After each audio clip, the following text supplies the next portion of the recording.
कल स्वतंत्रता दिवस है 15 अगस्त। क्या है किसानों का प्लान? टिकैत साहब लगातार एक्टिव हैं, अभी मिशन यूपी के बाद मिशन उत्तराखंड लॉन्च करके आए हैं। सर, पिछली बार तो गणतंत्र दिवस पर हमने देखा कि लाल किले पर भी किसानों ने कूच किया, मार्च किया। इस बार दिल्ली पुलिस पहले से ही काफी सतर्कता बरत रही है। क्या प्लान है कल 15 अगस्त का आप लोगों का, किसानों का? लाल किले पे कोई सत्ता का वो ऑफिस है, लाल किले पे पार्लियामेंट है। लाल किले में एमपी एमएलए रहते हैं। कौन रहता है लाल किले में? कौन रहता है? क्या है लाल किले का उसका? और करे के ये कैंटर लगा रखे, क्या दिखाना चाहे? तो कैंटर लगा दिए हैं, लगा दें तो हमको लाल किले पे जहाँ कानून लाल किले ने बनाए, ये करीब 300-400 साल पीछे जा रहे हैं क्या? आगे लाल किले के जब राज होते थे, अब कहाँ लाल किले के राज है? अब तो पार्लियामेंट है। वहाँ कैंटर पार्लियामेंट के चारों तरफ लगाते हैं, दिखाते हैं कि भाई पार्लियामेंट को लगाओ। मतलब एक माहौल खराब करने का, ये दिखाने का कि एक कर रहे, ये इनके प्लान में शामिल है कि बदनाम कैसे करो। हम क्या करेंगे लाल किले पे जाके? फिर कल क्या करेंगे आप लोग? किसान क्या करेंगे? कैसे किसान झंडा फैलाएगा? अपने खेत में फैलाएगा, अपने गांव में फैलाएगा, अपने ट्रैक्टर में फैलाएगा, अपने जिले में, तहसील में, गांव देहात में सब अपने ट्रैक्टर में झंडे फहराएंगे। सब ट्रैक्टर पे, अपने गांव में, अपने खेत में, अपने घर पे, सब गणतंत्र दिवस उसमें मनाएगा। यहाँ पे भी मनाएंगे स्टेज पे। यहाँ पे स्टेज पे भी कल रहेंगे आप? नहीं, हम तो उत्तराखंड में रहेंगे। मिशन उत्तराखंड था मिशन मतलब 15 तारीख को तो बकस दो, 15 अगस्त है। 15 अगस्त को मिशन उत्तराखंड है। मतलब गणतंत्र दिवस को भी पार्टी से जोड़ कर देख रहे हैं।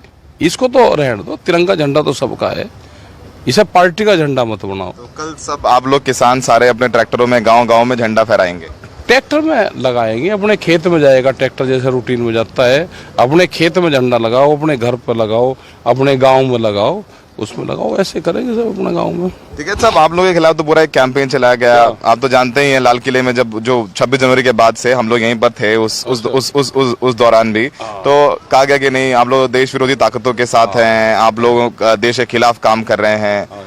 और तिरंगा यात्रा को लेकर के भी सवाल उठाए गए। हरियाणा में काफी प्रदर्शन भी हुए उसको लेकर के।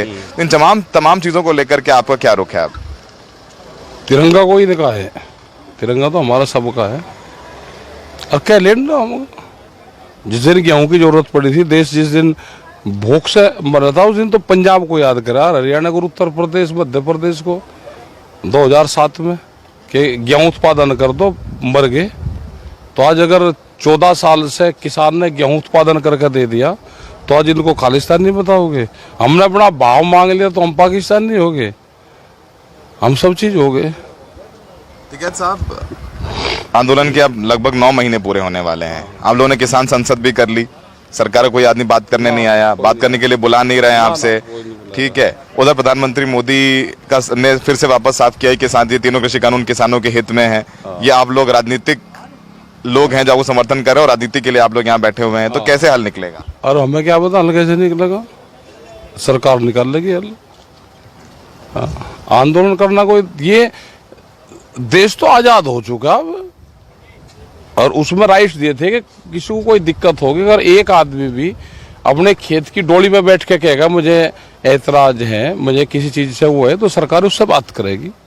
9 महीने तक कोई लोकतांत्रिक देश में आंदोलन चलते हैं? बताओ, अगर सरकार भाई ये है कि भाई, या तो ये हो सकता है कि यहाँ बड़ी कंपनी का कब्जा ना हो गया हो देश में, ऐसा ही लग रहा है, क्योंकि कानून बाद में बने और गोदाम पहले बन गए। बड़ी कंपनियों का देश में कब्जा हो चुका है। सर, आपने पिछली बार ये कहा था मेरे से ही कि ये 2024 तक एक दवाई है जिनको अभी आपने बंगाल में दी, वो जो उत्तर प्रदेश में भी देनी है, और 2024 तक आपका आंदोलन चलेगा।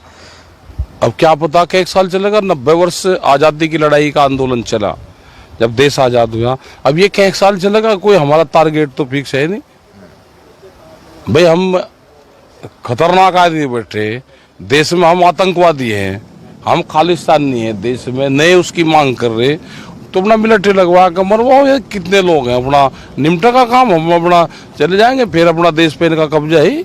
अगर हम गलत आदमी है, देश में घुस चुके हैं, तो करवा दो, हमको फांसी दिलवा दो भाई।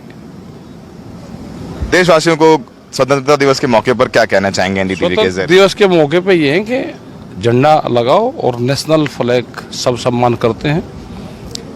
कुछ पॉलिटिकल पार्टी नहीं करती। उन्होंने आज से 20 साल पहले तक अपने जो उनके संस्थान थे उन पर कभी तिरंगा नहीं लगाया। जिनकी आज सरकार की बात करते हैं, उन्होंने कभी अपने नागपुर जो आरएसएस का बड़ा ऑफिस है उस पर कभी तिरंगे का सम्मान नहीं करा। उनके मुख्यमंत्री ने तो जबलपुर में हाई कोर्ट पे तिरंगे की जगह भगवा झंडा फहरा दिया था। हाई कोर्ट इनके बाप की बिल्डिंग है, तिरंगे का सम्मान करना पड़ेगा इनको। ये तिरंगे को आगे करके उसकी आड़ में गाँव में जा सकते हैं और कोई रास्ता इनके पास में नहीं है गाँव में जाने का। और अब तो भाई 3-3.5 महीने तो रह गए। प्रधानमंत्री ने कहा कि 2022 में आमदनी दुगनी हो जाएगी किसान की। जो भी 1 जनवरी से फसल बेचेगा दुगने रेट में बिकेगी, प्रधानमंत्री ने कहा। अब 3 महीने और इंतजार कर लेते हैं, धन्यवाद करेंगे इनका। फिर जैसे ही फसल के दुगने रेट हो जाएंगे धन्यवाद करेंगे। कल कहीं कूच करने का कोई प्रोग्राम नहीं किसानों का किसी बॉर्डर हम नहीं जा रहे, हम तो अपना यहीं फहराएंगे और यहाँ पे भी अपना झंडा रोहन का करेंगे और सब लोग एंजॉय करेंगे। कल हलवा पूरी बटेगा, गणतंत्र दिवस है कल। यहाँ बढ़िया मिठाई प्रसाद चलेंगे। हाँ, मीठे प्रसाद। टिकैत साहब अपने अंदाज में जैसे बात रखते हैं। फिलहाल सबसे बड़ी बात यह किसानों ने साफ कर दिया वो कहीं यहाँ बॉर्डरों से नहीं जा रहे हैं। किसान अपनी ट्रॉली में, ट्रैक्टर में, गांव में झंडे फहराएंगे और तिरंगे झंडे का सम्मान हर किसान करता है। और सरकार है उसको ये सोचना चाहिए कि वाकई में अब 9 महीने होने वाले हैं, बातचीत की जाए तो किसान भी अपने गाँव घर जाएं और अपने काम देखें। सहयोगी वरुण राठी के साथ सौरभ शुक्ला, NDTV इंडिया।